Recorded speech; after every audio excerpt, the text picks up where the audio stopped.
menstrual es algo tan natural como respirar o digerir, pero muchas mujeres presentan dolor cuando viene su menstruación. ¿Hasta qué punto el dolor puede ser normal o anormal o convertirse en una endometriosis?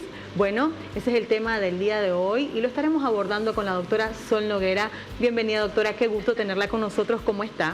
Bien, muy bien, y más aún a tu lado, una bella persona, tanto física como espiritual. Gracias, doctora, y a mí me encanta también hablar con usted de este tema, porque estamos para aprender y la verdad, las veces que ha venido nos ha fascinado. Bueno, endometriosis, sabemos que también nuestro cuerpo, nuestro ciclo menstrual se prepara mes a mes, ¿verdad? Para dar vida, porque eso somos nosotros, ¿verdad? Damos vida. Pero ¿cuándo se puede convertir en algo trágico para nuestra vida mensual?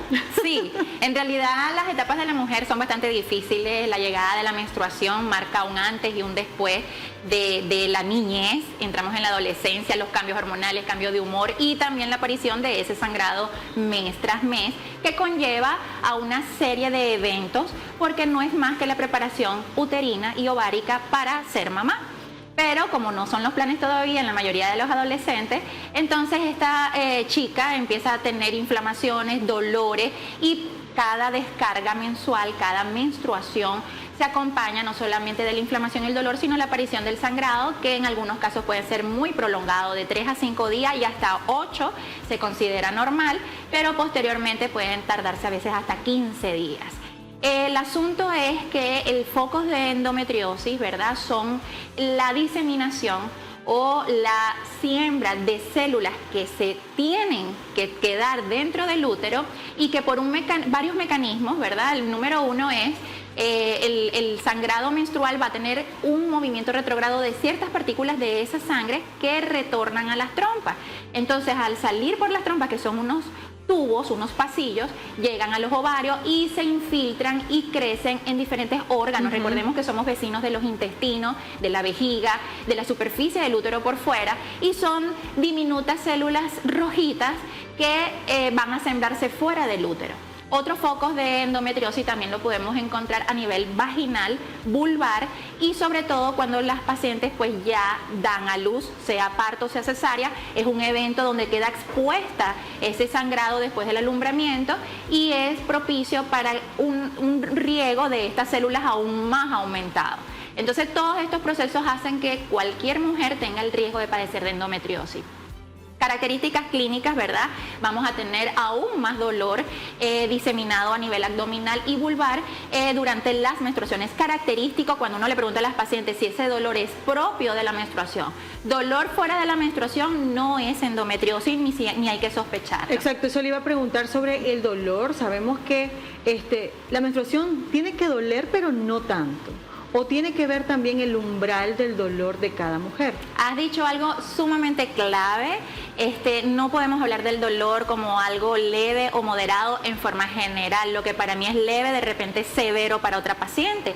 Y eso lo vemos mucho con los trabajos de parto. Hay mujeres que paren 2, 3, 4 babies, y son esas mujeres de la época de antes que dicen, no niña, eso no duele, pero hay una que con el primer parto pues realmente es algo demasiado insoportable.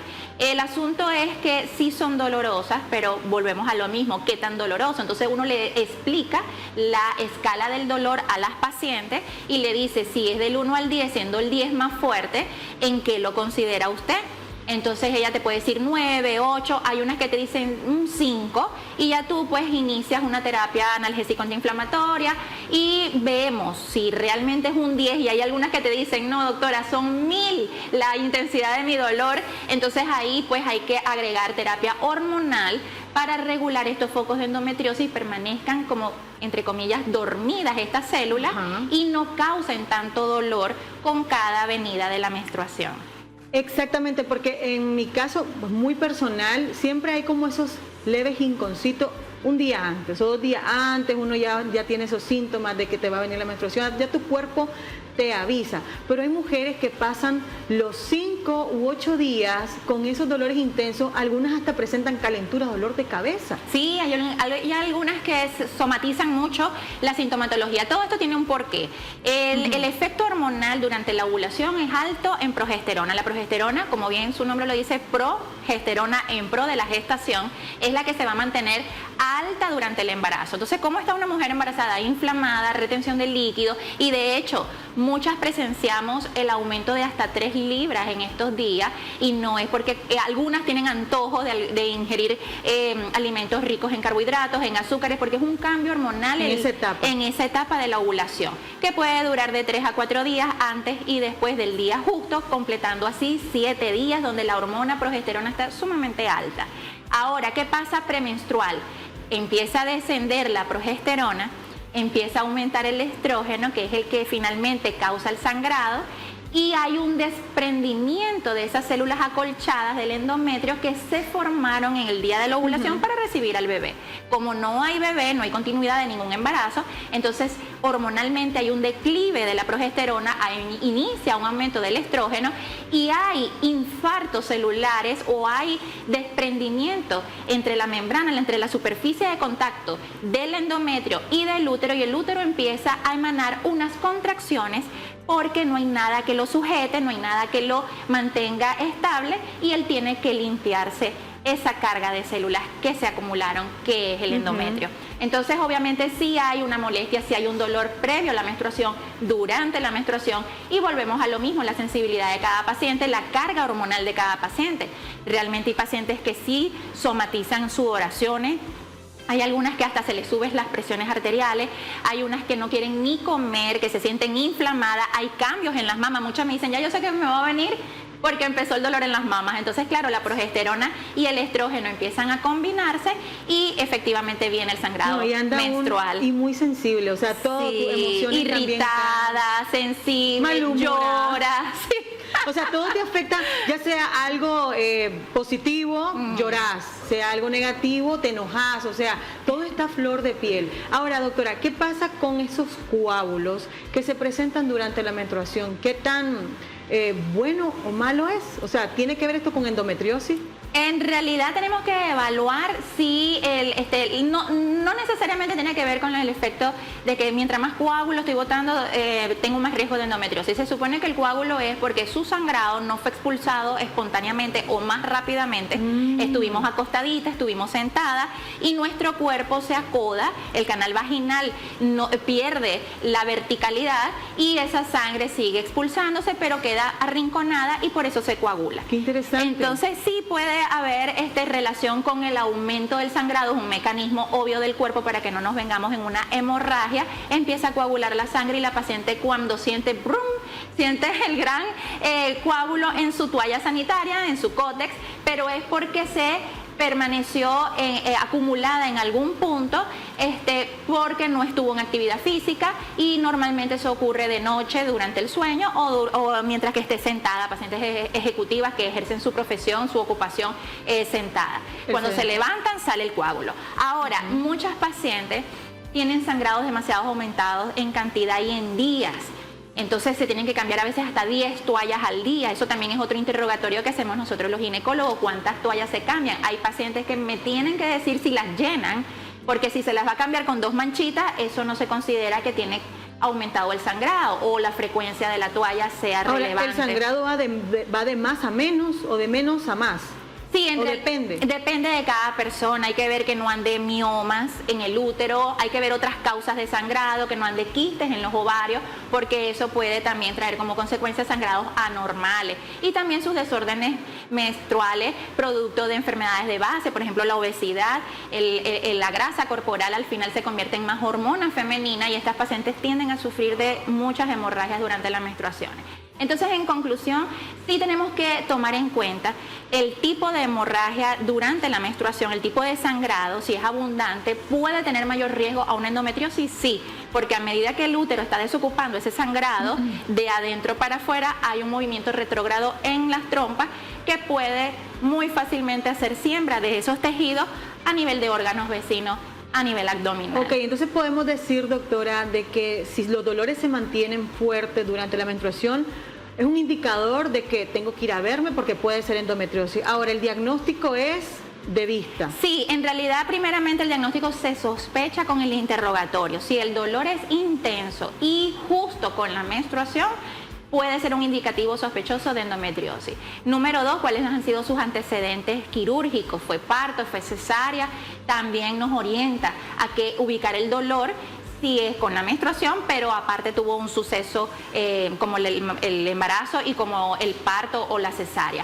Número 3, una paciente que simplemente tiene hallazgos fortuitos, una paciente que entró para un apéndice, un quiste de ovario, nunca se quejó de dolor, no es infértil, porque es también otro criterio para sospechar de focos de endometriosis en pacientes con infertilidad.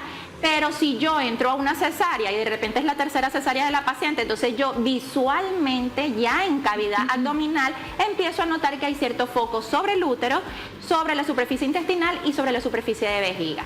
Por lo cual se le hace el diagnóstico a la paciente en ese momento como hallazgo fortuito, pero no fue por sus síntomas ni fue porque tuvo otras complicaciones. También descubrimos que hay focos de endometriosis cuando se forma el endometrioma, que es un quiste contenido de células de endometriosis que ya se acumulan varias focos de endometriosis cerca de los ovarios y como ellos siguen nutriéndose y siguen teniendo vida, forman un gran quiste que estos tienen contenido bastante sanguinolento, oscuro, vinoso y a la final la paciente se va a quejar de dolor y es un hallazgo por ultrasonido. Ahora, ¿qué otras pacientes o mujeres, verdad, están propensas? Por ejemplo, aquellas mujeres que tienen parto y le hacen la famosa unión, no técnicamente, ¿cómo le llaman? La episiotomía. Ok, exacto. Eso. También podrían desencadenar una endometriosis. Sí, es sumamente importante cuando esa paciente va a su consulta postparto a revisarse la herida, de repente se le fue un puntito, pero ya pasado ese tiempo de recuperación, la paciente entonces presenta dolor vaginal con la menstruación. Y resulta que ahí se sembraron células del endometrio cuando ella estaba en su alumbramiento, cuando estaba expulsando su placenta y cuando estábamos limpiando cavidad uterina. Entonces también el mismo tratamiento va a ser basado en hormonas. Si son visibles van a haber el tratamiento local con electrocauterio, con ciertos tratamientos, ¿verdad?, que aplicamos en la consulta para aumentar su calidad de vida, para que no se sienta con ese dolor, porque muchas también pueden tener dispareunia, que es el dolor con la intimidad. Claro, esas células están ahí a flor de piel en la cicatriz de la episorrafia, ¿verdad?, que es la sutura de la episiotomía, entonces esa unión queda bastante sensible con la intimidad y con las menstruaciones posteriores. ¿Y qué otro criterio ustedes toman en cuenta para que una paciente sea apta para estas hormonas? Por ejemplo, una mujer que tiene una enfermedad crónica, por ejemplo, diabetes, y encima tiene endometriosis, ¿es apta para este tipo de tratamiento? Sí, en realidad las enfermedades de base, mientras estén controladas, la única criterio para no utilizar hormonas, que sería el tratamiento gold estándar de esta entidad patológica, serían pacientes con alteraciones cardiovasculares, con riesgo de trombosis, con varices súper notables, grado 3, entonces ese tipo de pacientes sí, o que estén tomando anticoagulantes, pues ya por otros procesos, marcapasos, algo cardíaco que me evite. También tenemos que recomendarle a las pacientes que dejen los hábitos tabáquicos. A veces me dicen, no, doctora, yo no fumo, pero mi pareja sí. Entonces igual también tiene fuma. Hábitos tabáquicos. Y en realidad es pasiva. Es pasiva y lamentablemente es más dañino ser pasivo que activo. En realidad las dos son dañinos, pero afecta la salud ginecológica de la mujer, no solo para el tema de la endometriosis y de la parte... Y el pH también. El pH, todo. Y hoy día se ha descubierto que el cigarrillo hace que se disminuya la acción de una enzima que más bien nos protege para el cáncer de cuello uterino. Eso pudiera ser otro tema más adelante, porque es indispensable que la mujer deje de fumar, más aún en este auge que hay ahorita de las enfermedades de transmisión sexual, del virus del papiloma humano.